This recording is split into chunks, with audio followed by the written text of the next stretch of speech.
अस्सलाम वालेकुम। Programme rebrand के साथ मैं हूं महविश रज़ा।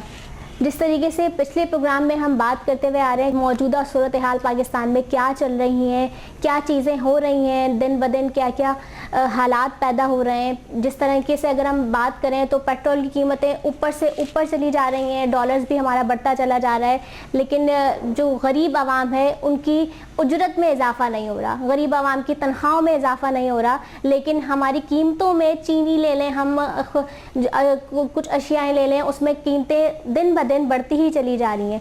इसी तरीके से हमारे ताजिर बरादरी हैं, हम उनके हवाले से भी अगर बात करें तो ताजिर बरादरी को भी हुकूमत से बहुत से तहफ़्फ़ुज़ात नहीं होते, उनको भी क्या क्या मसाइल होते हैं, क्योंकि कराची जो है वो 70% रेवेन्यू जनरेट करता है, लेकिन सबसे ज़्यादा टैक्स देने वाला भी शहर कराची है, लेकिन शहर के जो ताजर हैं उनको ही तहफ़्फ़ुज़ात हुकूमत से नहीं है। इस हवाले से आज हम बात करेंगे। इसी हवाले से हमारे साथ बात करने के लिए हमारे साथ मौजूद हैं टिम्बर मार्केट के सदर भी हैं और कराची ऑल सिटी इत्तेहाद एसोसिएशन के भी सदर हैं, शर्जील गोपलानी साहब। अस्सलाम वालेकुम। खैरियत से हैं? अल्लाह का शुक्र है। बहुत बहुत शुक्रिया हमारे प्रोग्राम में आने के लिए। जिस तरीके से हम बात करते हुए आ रहे हैं और चीज़ों के हवाले से, इसी तरीके से ताजिर बरादरी भी है। ताजिर बरादरी को हमेशा से इग्नोर किया जाता है, इतनी सबसे ज़्यादा टैक्स देने वाली भी ताजिर बरादरी है, सारी चीज़ों में भी पेश रहती है, लेकिन सबसे ज़्यादा इग्नोर भी ताजिर बरादरी को। अगर हम 2019 से बात करें कि 2019 से ही ताजिर को ही दबाया जा रहा है, मुसलसल दबाया जा रहा है। मुसलसल जो है वो ये कहा जा रहा है कि कारोबार इस दिन खुलेगा, 2 दिन बंद होगा, कभी होता है कि औकात चेंज कर दिए जाते हैं, कभी ये हो जाता है कि दिन चेंज कर दिए जाते हैं। लेकिन अब की बहुत ज़्यादा एफ़र्ट हुई है, ताजिर बरादरी जब बाहर आई है उसके बाद बहुत ज़्यादा कारोबार खुला है और दिन भी कम हुए हैं, औकात भी बढ़े हैं। तो क्या क्या मुश्किलात सामने आई हैं और क्या क्या मुश्किलात सामने आती रही हैं? 2019 से ताजिर कसम परसी का शिकार नहीं है।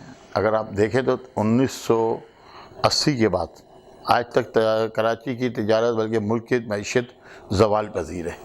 उसकी मुख्तलिफ़ वजूहत हैं। उसमें सबसे जो मेन वजह है वो ये है कि आप जो सिस्टम पे जो आपका मुल्क है, अव्वल तो आप एक चीज़ समझें कि पाकिस्तान का जो आइन है वो फलाही रियासत पाकिस्तान है। इस्लामी जमहूरिया पाकिस्तान अपनी जगह है, लेकिन उसका जो आइन है, उसकी जो डेफिनेशन है वो फलाही रियासत की है। फलाही रियासत जो इन्होंने कॉन्सेप्ट लिया वो वेस्ट से लिया, और वेस्ट ने जो कॉन्सेप्ट लिया वो इस्लाम से लिया। अगर आप देखें कि चर्चिल जब इलेक्शन हारा था यूके के, तो चर्चिल से बीबीसी ने पूछा, विंस्टन चर्चिल आपको पता है बहुत हीरो हैं वहाँ के, वो सेकेंड वर्ल्ड वॉर के बहुत बड़े हीरो हैं यूके के। तो विंस्टन चर्चिल साहब से बीबीसी ने जब उस वक्त इंटरव्यू किया और उससे पूछा कि आप इलेक्शन कैसे हारे, बोला सामने वाले ग्रुप ने बड़ा मेहनत की। उस ग्रुप से ये पूछा गया, मेरा ज़्यादा ख्याल उस वक्त कांग्रेस वहाँ पे आई थी, तो उससे ये पूछा गया कि आप इलेक्शन में कैसे आए। बोला हमने 18 साल 20 साल रिसर्च की, पूरी दुनिया में जो रूलर्स थे हमने उसको रिसर्च की, तो हमें इस्लामी ममलकत का एक रूलर था, उसका नाम था फ़ारूक आज़म। हमारे सहाबी हैं हज़रत फ़ारूक आज़म रज़ी अल्लाह ताला अन्हु, उनका हमने मैकेनिज़्म को फॉलो किया। वो मैकेनिज़्म क्या था? वो मैकेनिज़्म ये था कि हेल्थ फ्री थी, एजुकेशन फ्री थी, और सबसे बड़ी बात रियासत की ज़िम्मेदारी थी कि हर शख्स को राशन प्रोवाइड करे या उसका रोज़गार प्रोवाइड करे। उस कसौटी पे आपका वेस्ट खड़ा हुआ, और वेस्ट ने आज देखेंगे कितनी चीज़ें, और वेस्ट का हम सिस्टम लेकर आए हैं अपने मुल्क में कि भाई जमहूरी सिस्टम हमारे मुल्क का चलेगा, और जमहूरी सिस्टम के तहत जो मैशियत का कलमदान या तिजारत का कलमदान आप अगर देख रहे हैं तो 80 के बाद से कभी भी आपका जो इलेक्टेड जो मिनिस्टर आ रहा है या इस मुल्क का शहरी नहीं होता, वो आता है या IMF से या वर्ल्ड बैंक से। आपकी मुल्क का जो माशी निज़ाम, इकनॉमिक का निज़ाम, वो चलाने वाला जो है वो मुल्क का शहरी ही नहीं है। आप देख लें कि इस वक्त स्टेट बैंक का जो प्रेसिडेंट जिसको दिया गया है वो एम्प्लॉई है IMF का। तो आप जिस मुल्क का आपका खजाना आपके हाथ में नहीं हो, अगर आपके घर के किचन के पैसे आपके या आपके हस्बैंड के हाथ में या आपके घर के लोगों के हाथ में नहीं है, वो पड़ोसी के हाथ में हो, तो आपका घर का किचन कैसे चलेगा? तो मेन जो मसला है, जो प्रॉब्लम है वो ये कि मैं ताजिर हूँ, मेरे पे अगर ताजिर आके मेरे से टैक्स लेगा या मुझसे बात करेगा, उसको तो ये चीज़ पता है कि भाई ताजिर को क्या मुश्किलात है। अगर मुझ पे आके यूके में सारी ज़िंदगी जो बंदा रहा हो, ये एचिसन का पढ़ा हुआ, वो आप ये समझ रहे हो कि ये बहुत बड़ी टॉप चीज़ है, थिंक टैंक है, और वो आके मेरे मुल्क का मैशियत का निज़ाम चलाएगा, तो जो हाल मेरे मुल्क तो का आप ये कहना चाह रहे हैं कि मुल्क की मैशियत चलाने वाले जो लोग हैं वो नीचे तबके से नहीं आ रहे होते और नीचे के तबके के उन्होंने मुश्किलात नहीं देखी होती, ऊपर से आ रहे होते हैं, सारी चीज़ें आसाइशें देखी होती हैं, तो वो इस वजह से ही निज़ाम को इसी तरीके से चला रहे हैं। मैं तो ये कह रहा हूँ कि हमारे मुल्क के ही लोग नहीं है, मैं तो आपको बरमला कह रहा हूँ कि हमारे मुल्क के लोग ही नहीं है, जो अगर हमारे उनके पास पाकिस्तानी कार्ड भी है, नेशनल आईडी कार्ड, तो वो नेशनल आईडी कार्ड नहीं है, वो तो सारी ज़िंदगी यूके और वेस्ट में रहे। वो आके हमारा, आप जो है शौकत अजीज़ साहब को देख लें, शौकत तरीन साहब को देख लें, ये सारे के सारे आपको नीचे से लोग नहीं मिलेंगे, ये सारे के सारे पैड IMF के मुलाजिम रहे हैं, वो आपका जो है चला रहे हैं मैशियत। आप सोचें कि ये गवर्नमेंट आई है 2 साल के अंदर 106 रुपये से डॉलर 170 रुपये का हो गया, 60 रुपीज़ ऊपर चला गया, 70% डॉलर आपका ऊपर चला गया। मेरा पैसा तो 70% डिवैल्यू कर दिया। मैं तो आज सोचिए कि मैं तो पिछले 3 साल में अगर मैं प्रॉफिट कर करके 10% कमाता, लेकिन मेरी जो इकोनॉमी है वो तो सारी की सारी 60% डिवैल्यू हो गई। तो आप कहाँ खड़े हैं? अगर मुल्क की मैशियत चलाने के लिए आपको लोकल इकोनॉमिस्ट चाहिए, यहाँ का रहा हुआ बंदा आपको फाइनेंस मिनिस्टर चाहिए, यहाँ के सबसे बड़ी बात जो बंदा इस शहर की गली से वो वाकिफ ही नहीं है, तो फिर वो आगे क्या निज़ाम चलाएगा? आगे क्या निज़ाम चलाएगा? मसला ये हमें ये कहते हैं कि आप बाहर जाके लाइन में लग जाते हो, यहाँ आप लाइन में नहीं लगते भाई, यहाँ पे लाइन में लगाने वाला भी तो हो। यहाँ घर से निकले तो गटर का पानी घर के बाहर पड़ा है, बिल्कुल ठीक है, सुबह सो के उठे तो नलकों में पानी नहीं आता। यहाँ पे आप देखें, अगर हमारे बुजुर्ग, हमारे वालिदैन बीमार हैं तो अस्पताल में दवाइयाँ में जाली मिलती हैं। तो ये तो पूरा का पूरा आवा बिगड़ा, और ये किसने सही करना है? हुकूमत ने। ये मेरा काम, आपका काम नहीं है। मेरा काम तिजारत करना है, गवर्नमेंट को टैक्स देना है।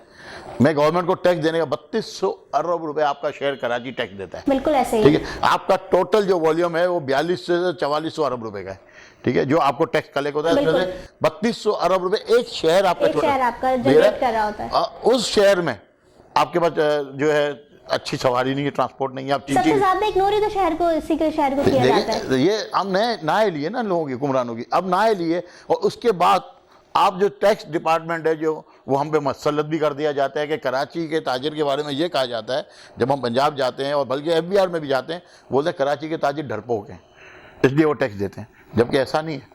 कराची का ताजिर बोलता है अगर मैं टैक्स नहीं दूंगा तो मेरे मुल्क का निज़ाम कैसे चलेगा, बिल्कुल ऐसे, मेरे मुल्क के मामलात कैसे चलेंगे। कराची का ताजिर मुद्दे वतन है, कराची का ताजिर दर्द दिल रखने वाला है, कराची का ताजिर फौज से मोहब्बत करने वाला है, कराची का ताजिर इस परचम से मोहब्बत करने वाला है। बिल्कुल ऐसे। लॉकडाउन में क्या क्या नुकसानात हुए हैं ताजिरात? लॉकडाउन में जो सबसे बड़ा नुकसान हुआ वो ये हुआ कि 15% से 20% ताजिर जो है वो देने वाले थे वो लेने वाले हो गए। लॉकडाउन में सबसे बड़ा नुकसान ये हुआ कि हमारा 30 से 40% सरमाया डूब गया, क्योंकि बहुत से लोग बैंकक्रप्ट हो। बैंकक्रप्ट का मतलब ये कि मार्केट के जो पैसे उन्होंने देने थे वो बेचारे डिफ़ॉल्टर हो गए। बहुत से लोग ऐसे हैं जिनके अपना घर नहीं था, किराया नहीं दे सके, उस वक्त कसम बरसी की हालत में। अच्छे खासे लोगों ने खुदकुशियाँ की, जिसमें मैं एक नाम लेता हूँ, रियाज बिल्डर, एक कार डीलर ने, ये वो नाम है जो आपके मीडिया के थ्रू बाहर है, लेकिन आप यकीन करें पिछले महीने भी लियाकताबाद के ताजिर ने खुदकुशी की है। लेकिन हमारे यहाँ क्योंकि खुदकुशी हराम है तो लोगों ने अपनी इज्जत बचाने के लिए वो ये खुदकुशियाँ बाहर नहीं निकली। लोगों ने भूख हड़ताल की, आपने बहुत ज़्यादा किरदार अदा किया, तो उससे क्या फ़ायदा हुआ ताजिरों को? ताजिरों के साथ इस आवाम को फ़ायदा हुआ।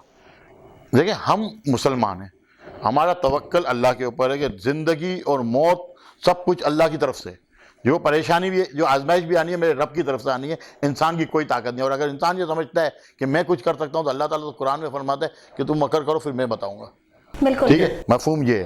तो बात ये है कि हमने जो हड़ताल की, हमने एहतिजाज किया, 3 दिन 3 रातें रोड पे बैठे। अल्लाह का शुक्र है आज कराची का शहर रात की रौनकें बहाल हो चुकी हैं, जुमे की छुट्टी ख़त्म हो चुकी है, ताजिर बहुत खुश हैं कि कम अज़ कम हम कुछ नुकसानात से बच गए। हुकूमत की जानिब से इनवाइस को टैंकर्स में रखने के लिए कहा गया था, उसके हवाले से क्या कहेंगे आप? इनवाइसिस को कंटेनर्स में रखने के लिए ये बात की। देखें इनवाइसिस तो जो भी माल शहर में आ गया, हमारी FBR में मीटिंग हुई थी और एक इदारे के सरबराह उसको चेयर कर रहे थे। हमने इनको ये बताया था कि हमारी दुकानों में माल आने के बाद आपका कोई भी राइट नहीं है कि आप उसको ऊपर हाथ डालें। अगर वो माल स्मगलिंग होता है तो वो बॉर्डर से स्मगल होकर आता है, आप बॉर्डर पे रोकें, ठीक है। अगर वो स्मगल होकर आता है तो आपके इदारों की मुलव्वस होने की वजह से आता है, आप उनको उधर रखें। कराची का ताजिर कोई भी माल किसी से खरीदता है उसको पेमेंट करके माल खरीदता है, ठीक है। और आप बात करते हैं इनवाइस कंटेनर में रखना पॉसिबल नहीं है। एक कंटेनर के अंदर 10 किस्म का माल होता है, 10 दुकानदारों से वो खरीदता है, तो 10 दुकानदारों के इनवाइस आप कैसे लेंगे। फिर भी हमारी कोशिश ये होती है कि एक ही किस्म का माल जब जा रहा होता है अब कंट्री कराची से, तो हम जीडी भी साथ रखते हैं, देते हैं। एक तो सेल टैक्स इनवाइस हम उनको देते हैं, साथ साथ हम जीडी देते हैं। गुड डिक्लेरेशन का जो हमारा डॉक्यूमेंट होता है अव्वल तो वो हमारा सीक्रेट डॉक्यूमेंट होता है, वो हमें देना नहीं चाहिए, लेकिन यहाँ का निज़ाम ऐसा है कि हमें वो साथ साथ वो भी भेजना पड़ता है। इसके बावजूद भी कस्टम मुझे बॉर्डर्स पे हमारा माल रोकता है और फिर हमें बड़ी परेशानी। इस चीज से फायदा हुआ है ताजिरों को? ताजिरों को तो कोई फायदा नहीं हुआ, बल्कि अभी तो बोलता हूँ मुल्क को भी कोई फायदा नहीं हुआ। स्मगलिंग तो बढ़ी है। आप देखें छालिया को आज बैन लगे 3 साल हो गए, लेकिन छालिया आपको हर जगह मिलेगी। तो इसमें कि आपने जिस चीज़ को बंद किया वो और ज़्यादा बढ़ गई। आज आप टायर्स को देख लें, जो गाड़ियों के टायर्स हैं, ट्रक्स के टायर्स हैं, इसके ऊपर इतने आपने टैक्सेस और ड्यूटीज़ बढ़ा दी हैं कि वो बहुत आसान हो गया इसका स्मगल होना। मुशर्रफ साहब के टाइम पे आप देखें 7.8% 8% आपकी जीडीपी थी, और मुशर्रफ साहब के टाइम पे आपका डॉलर 60 रुपीज़ पे खड़ा हुआ था, और 8 साल कंटिन्यूस डॉलर स्टेबल रहा। उसकी वजह क्या थी? उसकी वजह ये थी कि उन्होंने टैक्सेस जो रखे थे वो बहुत कम रखे थे। आज ये जो पॉइंट ऑफ सेल की बात कर रहे हैं लगाने की, उस वक्त मुशर्रफ साहब के टाइम पे सेल टैक्स आया था, और हमारे वहाँ जब मुज़ाकरात हुए इस्लामाबाद में और हमने सारी चीज़ें से बात की कि भाई आपने सेल टैक्स लेना है ना, हम देने से इनकारी नहीं है, लेकिन जो सिस्टम है उससे हमारा आपका मामला है, क्योंकि हर बंदा डॉक्यूमेंटेशन में नहीं आ सकता। आपको सेल टैक्स लेना है, 2 जगह से माल आता है, या पोर्ट से आते हैं जो इम्पोर्ट होता है, या फैक्ट्री से जो मैन्युफैक्चर करता है, वहाँ से आता है। आप इन दोनों जगह पे सेल टैक्स लगा लें, आप सेल टैक्स ले लें, वहाँ से माल आएगा हमारी दुकानों में, सेल टैक्स हमने पे कर दिया। जब हमने सेल टैक्स पे कर दिया फिर लेने का जवाब ही नहीं रहता। बिल्कुल हम दे चुके हैं ना आपको। इसलिए आज 42,000 जो सेल टैक्स में रजिस्टर्ड हैं इंपोर्टर्स और मैन्युफैक्चरर, वो आपको सेल टैक्स पे कर देते हैं। तो अब जब सेल टैक्स पे हो जाता है तो फिर आपको कोई इशू नहीं है। मैं आपको ये बताता चलूँ 1100 अरब रुपए का टैक्स रेवेन्यू था जिस वक्त मुशर्रफ साहब ने टेक ओवर किया था, और मुशर्रफ साहब जब वो अपनी जगह छोड़ के गए तो उस वक्त रेवेन्यू आपका 3,300 अरब रुपए पे गया है। सिर्फ क्या था कि उस वक्त FBI नहीं था, तो CBR का इदारा था, सेंट्रल बोर्ड ऑफ रेवेन्यू, और अब्दुल्ला यूसुफ साहब उस वक्त चेयरमैन थे, मुझे अच्छी तरह याद है। उन्होंने हमारी तजावीज़ मानी, टैक्स को आसान किया, सेल्फ असेसमेंट स्कीम लेकर आए, तो 1100 अरब का टैक्स आपका 3,300 अरब पे चला गया। अगर आज आप 4,200 अरब का टैक्स 8,000 अरब पे ले जाना चाह रहे हैं तो हमारी तजवीज़ पे अमल करें। हमारे साथ जो मुज़ाकरात हुए, जहांगीर तरीन साहब ने, जो प्राइम मिनिस्टर साहब के एडवाइज़र थे, उन्होंने हमसे मुज़ाकरात किए। 11 नुकाती हमारे जो पॉइंट्स हैं उस पर डिस्कशन हुई थी, और वो एग्रीमेंट साइन हुआ जिसमें हुकूमती नुमाइंदे जहांगीर तरीन साहब मौजूद थे, और शब्बर ज़ैदी साहब जो कि चेयरमैन FBR थे वो थे। हमारे नुमाइंदों में ख्वाजा शफीक थे, हमारे थे नईम मीर साहब थे, अजमल बलोच साहब थे, और हमारी अपोजिशन की तरफ से काशिफ चौधरी साहब थे, और एक आध और भी कोई। इन 5-6 लोगों ने जो मुज़ाकरात किए उसमें हमने एक चीज़ इनको ये बताई थी कि आप सिंगल पेज का डॉक्यूमेंट लें, और सुप्रीम कोर्ट की वाज़ेह रूलिंग है कि जो भी आपका लिखत परत होगी तमाम इदारों में वो उर्दू में होगी। तो ठीक है, उर्दू का आप एक सफ़े पे आप सेल्फ असेसमेंट का फॉर्म बना लें, और वो आप तमाम लोगों को बोल दें कि भाई ये जिसने अपना टैक्स डिक्लेयर करना है, जमा कराना है, वो फॉर्म फिल करे और पे कर दे। मुश्किल क्या है? मुश्किल ये है कि उन्होंने टैक्स लेना नहीं है।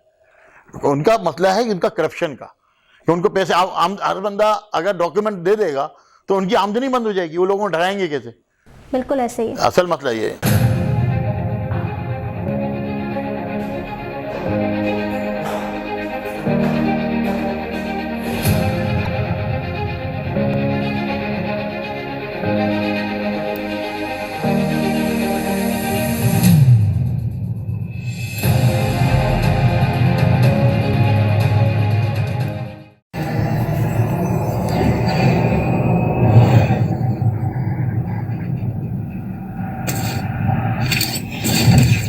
Kaba Fusion is a pharmacist-owned, patient-focused team of professionals with over 30 years' experience providing intravenous medication to pediatric and adult patients in the comfort and safety of their own home. Founded by Dr. Sohail Masood, a pioneer in the home infusion industry and recipient of Ernst & Young's Entrepreneur of the Year Award, Kaba Fusion has 28 state-of-the-art compounding pharmacies across the country with service capabilities nationwide. Specializing in IVIG, SCIG, and acute therapies, our highly skilled infusion nurses are present throughout your treatment, and our clinicians are on call 24 hours a day. Please visit us at kabafusion.com for more information.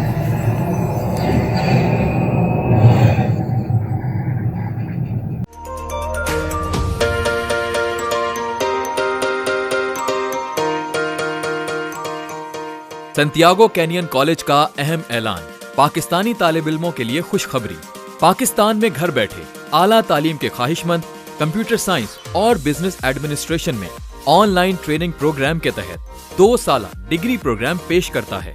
Online पढ़ने वाले तुलबा programme की तकमील के बाद California की नामवर यूनिवर्सिटियों में दाखिले के अहल होंगे। सैंटियागो कैनियन कॉलेज अमेरिका में दाखिलों की जमानत देता है। सैंटियागो कैनियन कॉलेज का खुसूसी प्रोग्राम पाकिस्तान के लिए आपके ख्वाबों की तामीर, आला मुस्तकबिल की तामीर। आज ही दाखिले के लिए मंदरजा झेल नंबर्स पर राब्ता कीजिए।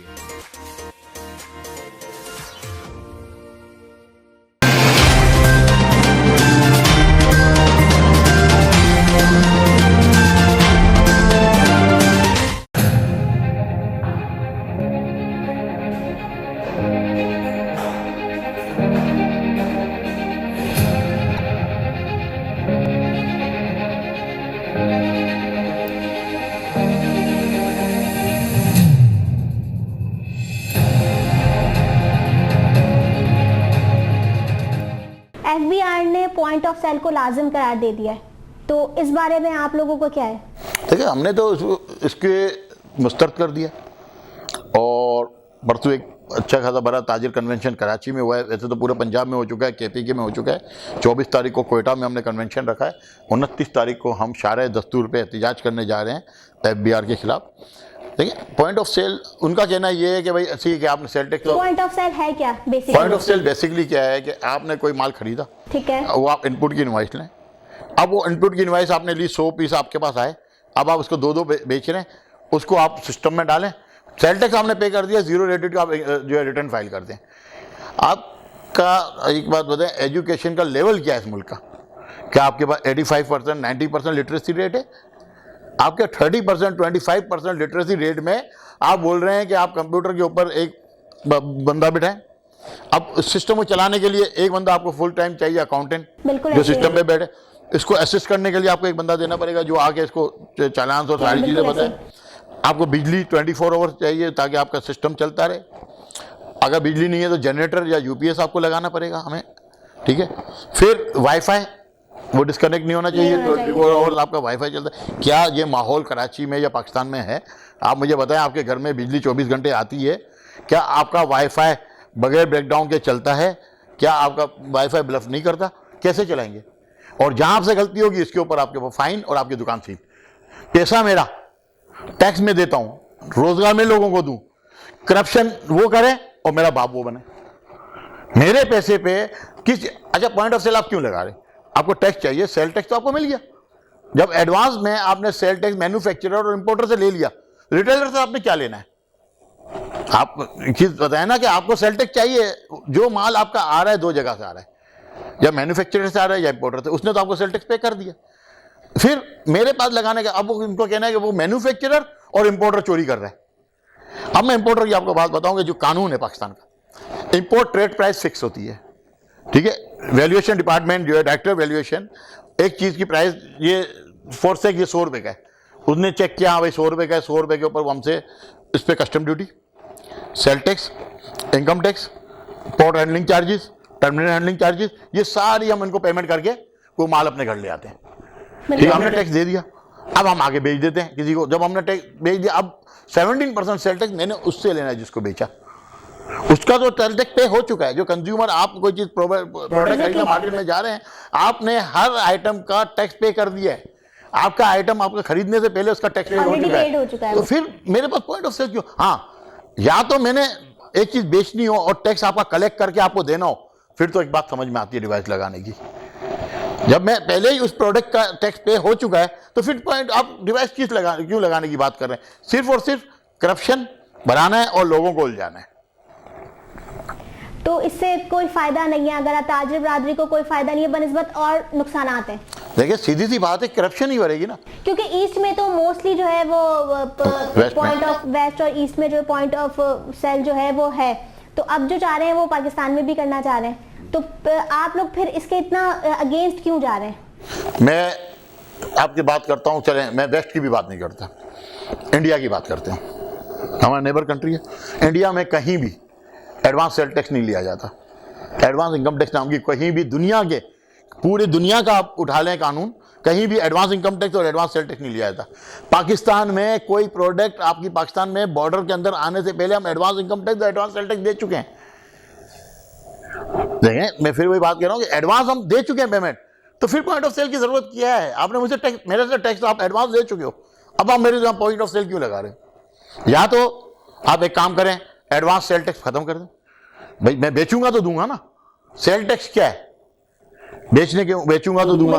इनकम टैक्स क्या है? मेरी इनकम होगी तो फिर मैं आपको दूंगा, तो मैं दूंगा। तो मैं तो प्रोडक्ट मेरी आई नहीं है मेरी दुकान पे, और मैंने से अभी आई नहीं है, और फिर मैं आपको उससे पहले आपको टैक्स पे कर चुका हूँ। 17 रुपए आपने मुझसे 100 रुपए की चीज पे 17 रुपए सेल टैक्स ले लिया। अच्छा, फिर एक और चीज आप देखें, मेरे पे जुल्म क्या है? आपने मुझसे प्रोडक्ट खरीदने आई, आपके पास सेल टैक्स रजिस्ट्रेशन होगी नहीं कंज्यूमर, क्योंकि आपको क्या करना, सेल टैक्स आपका वास्ता नहीं है। तो मैं आपको चीज बेचने के बाद आपका 3% फर्दर सेल टैक्स दे रहा हूं गवर्नमेंट को, फर्दर 3% मोर। 17 एडवांस दे दिया, 3% मैंने दिया कि भाई मेरे पास मेविश साहिबा आई, उन्होंने मुझसे चीज खरीदी लेकिन सेल टैक्स में रजिस्टर्ड नहीं थी, उन्होंने मुझे अपना आईडी कार्ड नहीं दिया, तो मैं 3% आपका टैक्स और दे देता हूं गवर्नमेंट को, 20% दे दिया। इनकम मेरी हुई नहीं है, मैंने एडवांस दे दिया, फिर मैं सेक्शन 149B के तहत वो इनकम टैक्स क्लेम भी नहीं कर रहा हूं। हमने गवर्नमेंट को ये बोला कि भाई आप हमारे से ऑडिट सिस्टम खत्म करें, जो टैक्स ले लिया हमने दे दिया, खत्म हो गया, जाओ। जो मेरे पे 50 लाख टैक्स बनता है, मैं 1 करोड़ देके जान चुराता हूँ, यार टैक्स दे दूं, मैं करप्शन के चक्कर में नहीं फंसूं। तो आप अब ये बात करते हैं इनडायरेक्ट टैक्स और डायरेक्ट टैक्स, ये इनडायरेक्ट टैक्स हो गया। ये इनडायरेक्ट टैक्स लागू ही इसलिए हुआ मुशर्रफ साहब के टाइम पे कि भाई आपको टैक्स लेना हम देने होते हैं। पाकिस्तानी अवाम अपने मुल्क से बहुत मोहब्बत करती है, आज भी आप चाहे से डबल टैक्स ले लें, वो देने के लिए अपना तन मन जान हर चीज देने को तैयार है। 1965 में भी साबित किया, 1971 में भी साबित किया, किसी जल्जले में भी साबित किया, किसी सैलाब आया तब भी साबित किया। दुनिया की सबसे बड़ी चैरिटी एम्बुलेंस की, एदी की, पाकिस्तान के पास है। दुनिया में सबसे ज्यादा जो खाना सैलानी का खिलाया जाता है वो पाकिस्तान में खिलाया जाता है, चैरिटी। जब इतना ये कौम कर सकती है तो आपको टैक्स भी दे सकती है, सिर्फ मैकेनिज्म आपको दुरुस्त करने की जरूरत है। कराची में 5 मार्केटें मिसमार करती गई हैं, 8 मार्केटों का और कहा जा रहा है कि मिसमार करते हैं। तो इस सब ताकतवर के लिए अलग कानून है, नीचे वाले लोगों के लिए अलग कानून है, तो इस बारे में क्या चल रहा है चीज़ें कि आगे उनको कोई ऑल्टरनेट जगहें भी प्रोवाइड नहीं की गई हैं? जो मजबूत लोग हैं उनको तो कोई फ़र्क ही नहीं पड़ा, और जो नीचे के लोग हैं, जैसे बहुत सी छोटी मार्केटें मिसमार के लिए, जो भी मार्केट ले लें आप, दूसरी मार्केट ले लें, उनको कोई ऑल्टरनेट दिया नहीं गया है, तो उसके लिए हुकूमत क्या कर रही है?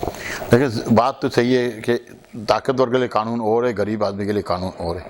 5 मार्केटें में, जिसमें लंडा बाज़ार मार्केट, लाइट हाउस पे और प्रेस मार्केट, तो मार्केट एक साथ मस्मार की गई। एम्प्रेस मार्केट मस्मार की गई, जूलॉजिकल गार्डन मार्केट मस्मार की गई, और साथ में आपकी जुबली क्लाथ मार्केट और अलादीन मार्केट। जुल्म तो इंतहा ये है कि अलादीन मार्केट की जो मार्केटें थी, उसकी एक एक दुकान की कीमत 50-50 लाख 1-1 करोड़ रुपए थी, और मैं एक शख्स को खुद जानता हूँ कि जिसको टोटल 3 या 4 दुकानें थी और सारा सरमाया उसका वहाँ लगा हुआ था, उसको उसके बाद हार्ट अटैक आ गया। इस तरह जुबली में भी जिनकी दुकानें थी, किसी की 3 दुकानें 4 दुकानें, 3rd जनरेशन से वो वहाँ कारोबार कर रहे थे। ये 1900 मेरा जहाँ तक ख्याल है 65 से 70 के दरमियान उस वक्त के जो म्यूनसिपल कमिश्नर थे उन्होंने ये दुकानें बनाई थी, और KMC के जरिए किराए पे दुकानें दी गई थी। अब सुप्रीम कोर्ट का ऑर्डर आया कि नालों पे दुकानें नहीं होनी चाहिए, ये तोड़ दें, इंक्रोचमेंट। हमारी अपनी प्राइवेट जगहों के बाहर जो इंक्रोचमेंट है वो नहीं टूटी, ठीक है। और जो आपकी बात सही है, एक बहुत बड़ा मामला था, मैं अब नाम नहीं लेता हूँ शार फैसल पे, लेकिन बड़े लोग थे, वो जगह नहीं टूटी, क्योंकि उनके लिए कानून और है, गरीब के लिए और है। सुप्रीम कोर्ट ने साथ साथ ये भी कहा कि इनको आप ऑल्टरनेट जगह दें, और फिर तो रियासत कभी भी किसी को बेरोज़गार नहीं करती। रियासत का कानून है कि वो जो जहाँ पे है उसको कहीं ना कहीं छत प्रोवाइड करेंगे या उसके कारोबार की जगह देंगे। अब तक किसी मार्केट को कोई जगह नहीं दी गई। एक लाइट हाउस मार्केट और प्रेस मार्केट को जो है वो जगह ली मार्केट पे देने की बात हुई है, वो प्लॉट पे भी जग रहा है। और उसके भी जो मार्केट बनेगी, जो दुकानदार हैं उसका खर्चा वो उठाएंगे और फिर वो पैसा एडजस्ट होगा किराए में KMC का। तो वो भी कब होगा, कैसे होगा, कुछ नहीं पता। तकरीबन 4,500 दुकानदार जो है वो इस वक्त कसम परस्ती की हालत में दुकान गुजारा कर। वैसे ही ताजिर बहुत नीचे आ गया, लोगों के हालात वैसे ही इतने बिल्कुल डाउन हो गए, तो फिर ये एक दूसरी तरफ ये जो मार्केटों की दुकानें वो मीसमार कर दी गई हैं और फिर लोगों को दिया नहीं जा रहा, तो फिर इस हवाले से लोग फिर क्या कर रहे हैं? लोग बेचारे मजबूर हैं, बेबस हैं, तंग हैं, क्या कर सकते हैं। वो सिर्फ ये है कि वो अपने दिल से उनकी बददुआएं ज़रूर लग रही होंगी उन हुक्मरानों को जिन्होंने ये जुल्म किया है। क्योंकि ताजिरों के लिए क्या काम कर रहे हैं? हमने कोशिश पूरी की कि किसी तरीके से इनको अल्टरनेट मिले, लेकिन हमारी सुनवाई अब तक नहीं हो रही। हमें 12 दफ़ा कहा जा रहा है कि हम करेंगे, बल्कि मेरी नासिर शाह साहब से ही बात हुई थी, उन्होंने बोला था हम अल्टरनेट कर रहे हैं। इसके अलावा अब हम मुर्तज़ा वाब साहब से मिलने की कोशिश कर रहे हैं, लेकिन अभी तक हमारी मुलाकात हुई नहीं है। तो हम कोशिश करेंगे कि उनके होते हुए किसी तरीके से ये मामला हल हो जाएँ। जबकि आप एक तरफ देखें कि सदर के अंदर जो पार्किंग प्लाजा बना है उसकी सारी दुकानें खाली हैं, इससे किसी किस्म की कोई आमदनी नहीं हो रही। तो कम से कम ये दुकानें ही इनको किराए पे देके और वहाँ पे इनको शिफ्ट कर दें, कम से कम वो प्लाजा भी चल जाएगा आपका। और इतनी बड़ी आपकी करोड़ों अरबों रुपए की प्रॉपर्टी ज़ाया हो रही है। तो आप देखें इस मुल्क का कानून, इस मुल्क का जुल्म इतना बड़ा है कि इतनी बड़ी जगह खाली पड़ी, आप कम से कम उनको उधर एडजस्ट कर दें। 1-2 मार्केटें जितने लोग एडजस्ट हो सकते हो, लेकिन करना नहीं चाहते। जहाँ विल होगी वहाँ वे होगी, जहाँ विल ही नहीं होगी वहाँ वे क्या होगी। आगे ताजिरों के लिए क्या अच्छे हालात हैं, बुरे हालात हैं? आगे कोविड की वजह से दुकानें बंद होंगी या मार्केटों को खोला जाएगा? आप क्या देखते हैं? देखिए, कोविड का ड्रामा तो ख़त्म हुआ इंशाल्लाह। ये बात तो ताजिरों को और आवाम को समझ में आ गई। कैसे? 3 दिन पहले जब हम बैठे थे तो 25% कोविड था, जिस दिन दुकानें खोलने की बात आई तो 7% हो गया। ठीक है, ये सबके सामने, कोई चीज़ छुपी भी नहीं है। अब ये कोविड वाला तमाशा और ड्रामा तो नहीं चलेगा इंशाल्लाह, क्योंकि कराची का ताजिर जाग गया है।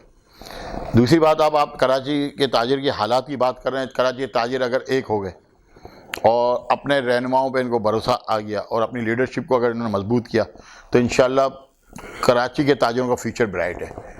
ठीक है, जो ताजिर रहनुमा है, जहाँ तक मेरा ख्याल है, वो कोई भी इनसे किसी किस्म का पैसा नहीं मांगते, फीस नहीं मांगते, चाय उनकी नहीं पीते। सिर्फ वो बात ये करते हैं कि हम आपके लिए आवाज़ उठाएं तो आप उनके साथ खड़े हों। और आज कराची का ताजिर उन ताजिर रहनुमाओं के साथ खड़ा है और इंशाल्लाह आपका ब्राइट फ्यूचर है। हमारी साथ साथ बात हुई है सिंध गवर्नमेंट के साथ कि कराची के ताजिरों को 20 लाख रुपए की कम से कम लोन दी जाए विदाउट इंटरेस्ट। तो उस पर नासिर शाह साहब का कमिटमेंट है हमारे साथ कि हमने सिंध बैंक को कहा है कि इसका जो इंटरेस्ट है वो गवर्नमेंट अपने ऊपर बेयर करेगी और आपको विदाउट इंटरेस्ट लोन मिलेगी। अगर ये लोन भी मिलती है तो आप समझे कि माशी हालात कुछ बेहतर की तरफ जाएंगे।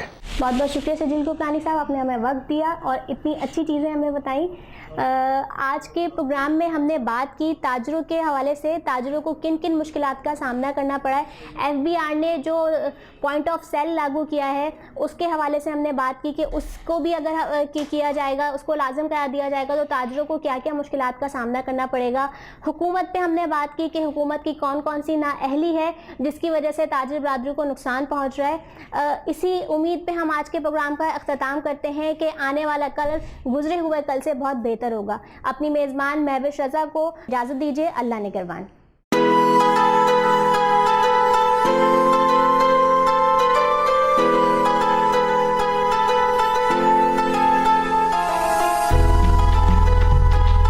है दोस्त जरा और करीबे रगे जाऊं, चिनाई छड़ींदा यार, चिनाई छड़ींदा यार, वजे अल्लाह वाली तार, वजे मुर्शद वाली तार। मैनू इश्क न जावे कुछ समझ ना आवे, मैनू इश्क न जावे कुछ समझ ना आवे, जब सामने होवे यार ते नचना पैंदा ए।